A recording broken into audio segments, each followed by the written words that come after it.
Season 2 is a trap. It's hog, baby. This is basically just what I expected to see from Blizzard. Well, maybe except for the Diablo 4 is going on Steam announcement that they have, but this is just about what I I was surprised by the Diablo 4 on Steam as well.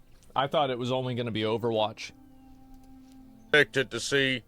A bunch of bug fixes, quality of lives, and broken feature fixes in the guise of seasonal content. Yeah. With a mediocre seasonal theme and powers and all that. Yeah, sure. It's a trap. The reason I say it's a trap, and I get the same feeling. This is exactly what happened in Diablo 3. This is live service in a nutshell. This is really more like live game development is what we're seeing. Yeah, I really agree with that language because, like, live service would imply that they're, like, you service a car, right? And you service a car whenever the car breaks down. And in order for a car to break down, the car has to be working and finished in the first place, right? This is live game development. This is like your car has 2 wheels and they finally introduced a patch where they can put 3 on. And whenever they have 4 wheels, bro, it's going to be a completely different world. They're fixing little tiny bits. Yeah, live game development. And we keep going back. All this is a trap to get you to come back. It is. For monthly active users. That's literally... If they trap me and I like being in a trap, it's okay, though. It's okay if I get trapped as long as I'm having fun. All this is. Yeah, there's going to be some minor fixes, and they made the horse go a little bit better, but if you push all that aside, okay, it's just little minor things. If you push all that aside, what has really changed in the game? Besides Duriel, which is a recycled asset, which is totally fine. You know, besides a couple other things that they showed us in the PowerPoint presentation. Other recycled assets. Is it really going to hold your interest that long? Because here's the elephant in the room with the... Well, I don't think it will, and I think that Blizzard knows that. That's why they made the leveling to 60 or 100 40% faster. I think that they know that the game is losing people's attention too fast, and they don't really know what to do about that yet because, like, Blizzard's in a very weird position with Diablo 4 because they have an audience of people that are very serious about playing the game, and then they also have an audience of people that don't know what a season is. So it's like Blizzard's trying to please 2, like, diametrically opposed audiences of people that are, like, the complete opposite. Vampiric powers. They're what they call them, agnostic, which means everybody uses the same thing. Yeah. Which means there's going to be a meta, and guess how boring that's going to turn into real quick. That's going to be a boar festival, right? As long as the meta is, like, not just 1 or 2 of them. Like, for example, if you have, like, 12 powers and 5 of them are really good for endgame, then it's okay. But the problem is, like, whenever it's only 1 that's good for endgame. That's what sucks. So, adding a streamer mode for the 193 channels that stream this, and, you know, adding an extra stash instead of a stash tab, and making gems and material. Like, do you notice how ridiculous they go out of their way to do things and make it overcomplicated? We didn't care about having a damn... gems go to materials, and then it makes this thing like that's just another way for us to spend more money in the game. Well, to be fair, I actually think that people did want the gems to be in inventory. Like, people did want that. That actually is a thing that players did want. They asked for that a lot. Now, it's become less of an issue because, like, we've seen kind of like the whole context of like what the game is. But the gym tab was a very, very requested thing, even inside of the beta for the game. Well, gold we're talking about, not real money, gold. But I just want a tab. I just want a gym tab. All they do is put a gym tab. They can't do that because the code's so fucked. But so that's why we got another, what'd they say, another stash in every major capital. So what does that mean? 2 extra stashes? So... what I want... No, that's just... No. That's literally just for the increased, like, usage. Like, I don't think we're getting a new stash entirely. It's not like it's like a Rust, for example. Like, each box has different stuff in it. But yeah, it's just different locations. What I wanted to see was changes to the game, right? Because if you don't play season, then none of this matters. And I know a lot of y'all are going to say, well, who doesn't play season? Well, there's a lot of people that don't play season.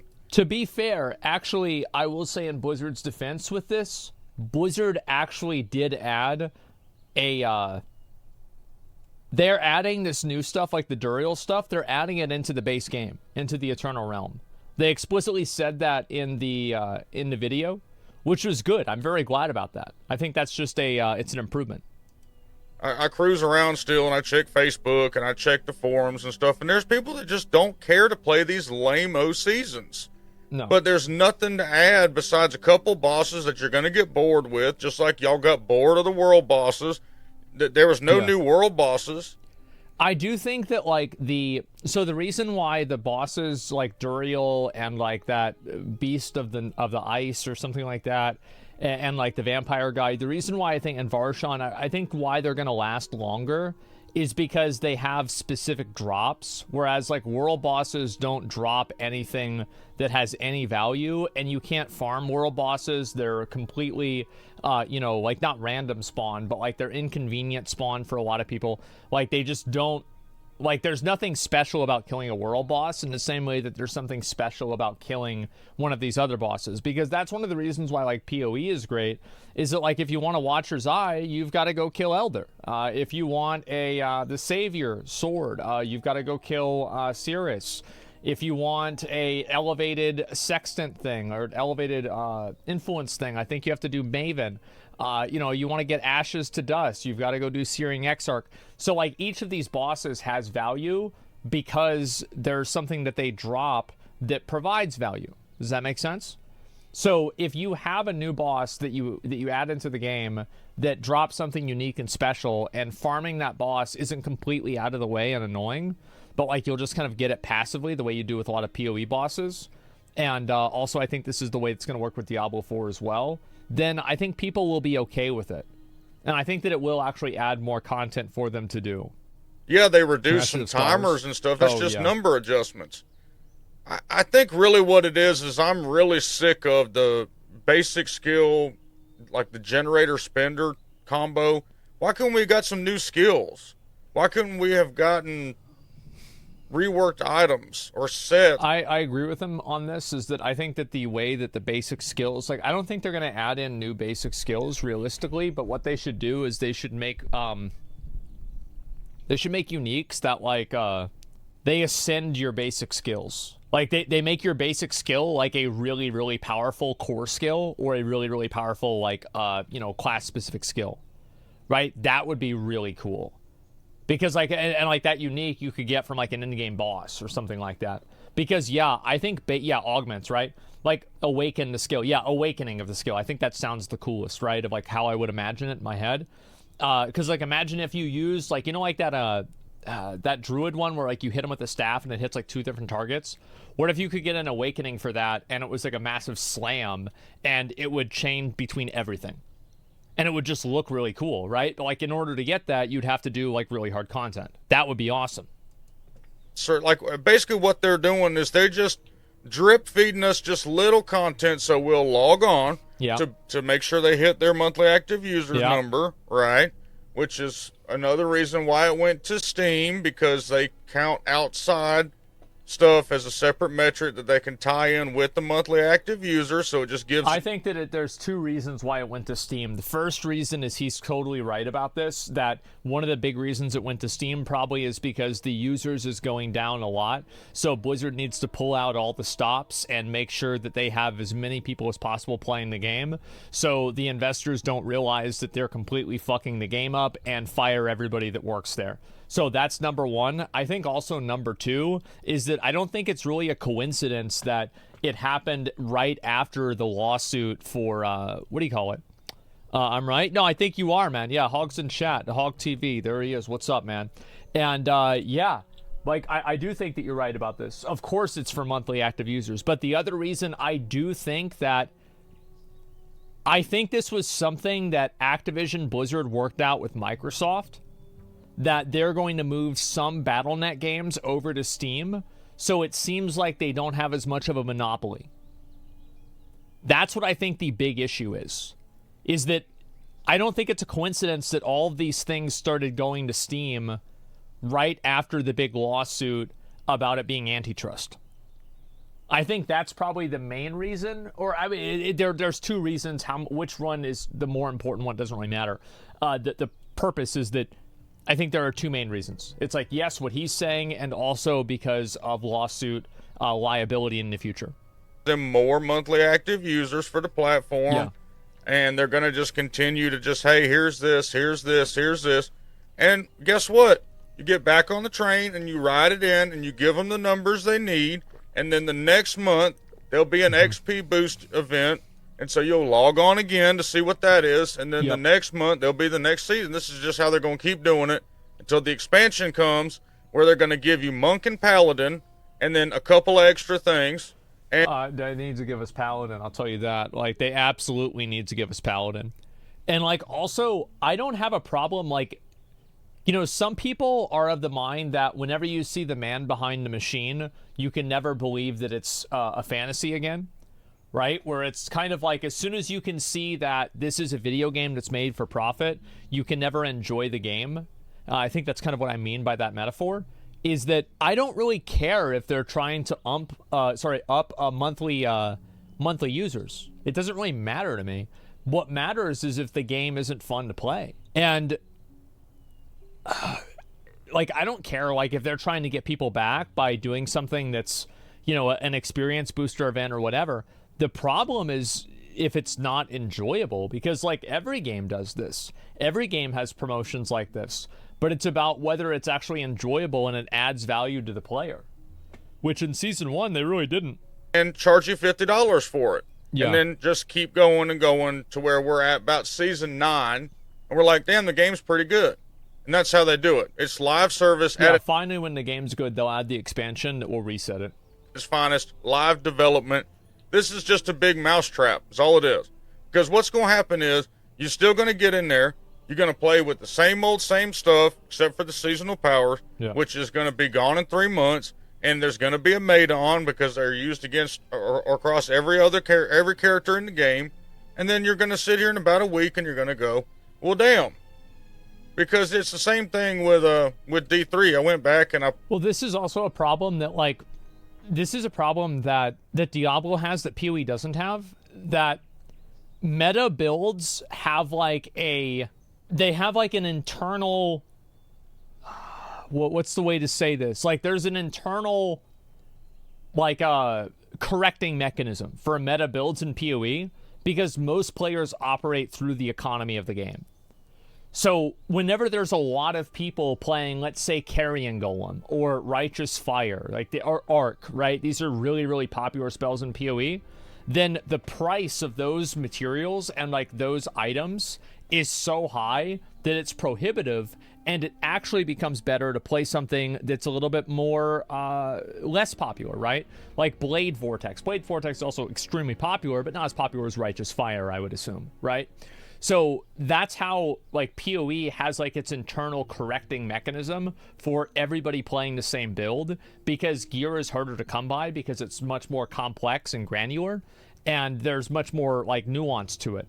But with Diablo, you only have 4 stats. Like, I'm going to be honest. I think that whenever you get to 900 item level gear, you should have 5 stats on it. I think gear needs to have 5 stats because it's too easy to get 4 stat gear that's good. I do. I think it's just simply too easy. Played the last season, or the season's going on right now. There's no, like, chase items. I got to 70 and I was like, I'm good. And the chase items that you do have, you have, like, the thing is with PoE, right, is that you can have a chase item, but there are ways for you to chase after it. Whereas in Diablo 4, and this is going to be changed a little bit with Season 2, but in general, this is a big problem I have with Diablo 3. This is why I quit Reaper of Souls, is because I no longer had control over the progress of my character. All I had to do was just simply play the game again and again and again and hope that maybe I'll get something good. You see what I'm saying? Like, that's what was boring about it. That's what's going to happen again. But as long as they got their number count for the month, they're good. So, again, it's just, he managed expectation, 2 hours of live stream for this one live stream. We're going to have 2 hours the next time. And it was a PowerPoint presentation about broken things in the game, like teleport to the Nightmare Dungeon, now puts you in the Nightmare Dungeon. So which is an improvement, and this is better. I appreciate them doing this. This is good. Basically, they created a problem, and then the next season they fixed the problem. And then they... And he's right. This should have never been the case. He is right. Absolutely.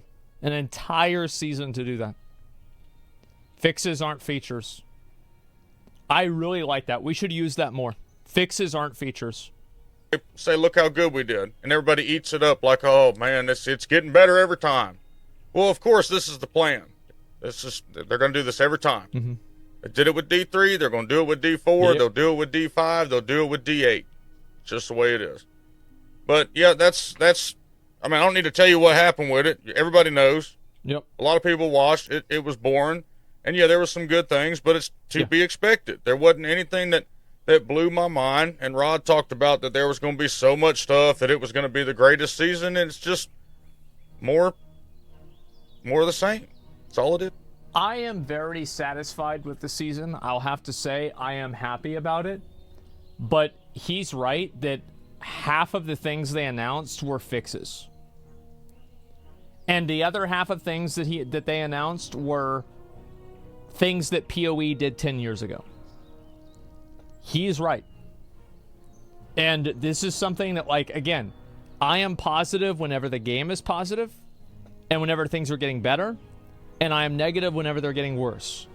So I am positive. I will try out Season 2. But he is right. This does not... Like, it doesn't reinvent the wheel. Complaining about video games is so lame. Well, I mean, we're not really complaining. We're just talking about it, right? I mean, it's not like I'm not, like, mauling or anything. I'm just saying, like, yeah, this is it. You got surf shit on release. They give you a quality of life change, and you're positive now. It's such a small W. Yeah. I will always be positive whenever I get something I want. The reason why is that I think that's the most effective way to get things that you want. Because if you're negative whenever you get things that you want, there's no benefit to giving people what they want. Because it won't change their behavior or their feelings. So I usually, I act in a way that is, like, most trying, like, I try to, like, I don't really act how I feel. I act in a way that achieves a goal. Does that make sense? Yeah, positive feedback is like dog training. Exactly, yes. And it's good that Blizzard finally played the game. You're promoting shit games over and over is why you keep getting shit games? Well, yeah, but, like, I mean, I make YouTube videos about them, it's good for me. This is a good video. I think it's definitely a reality check. I'll go ahead and link it to you guys. It's a hog video. Make sure to give it a like. This is a good one. The point that I'm making about all this, right, is this. You can be positive about something while acknowledging that there are still a long way to go. I think that New World is the best example of this. I have praised New World for improving the quality of the game many times. Because I think that if you don't praise improvements in quality, you don't get them eventually. And my goal whenever I do things is that everything that I do and say, I have, like, a goal behind it. Usually I don't just say things because I'm mad or because anything like that. Like, I don't do that. I try to do things with a goal behind it, with a purpose behind it, as much as I can. So, like, whenever I give positive feedback or I'm positive about a game, what I'm trying to say is, like, hey, this is good, do this more. Yeah, different opinion than his. Whole conspiracy approach, devs are doing things, doesn't stick with me. Diminishing the work of the devs, making it sound like nothing didn't stick with me. But, like, you do acknowledge that it was a bad decision for you to be spawned outside of a nightmare dungeon, right? And, like, they should have known this ahead of time. Yeah, this was a mistake. It just was. It was a mistake. So, like, yes, I appreciate the improvement, but that doesn't mean that it's an improvement.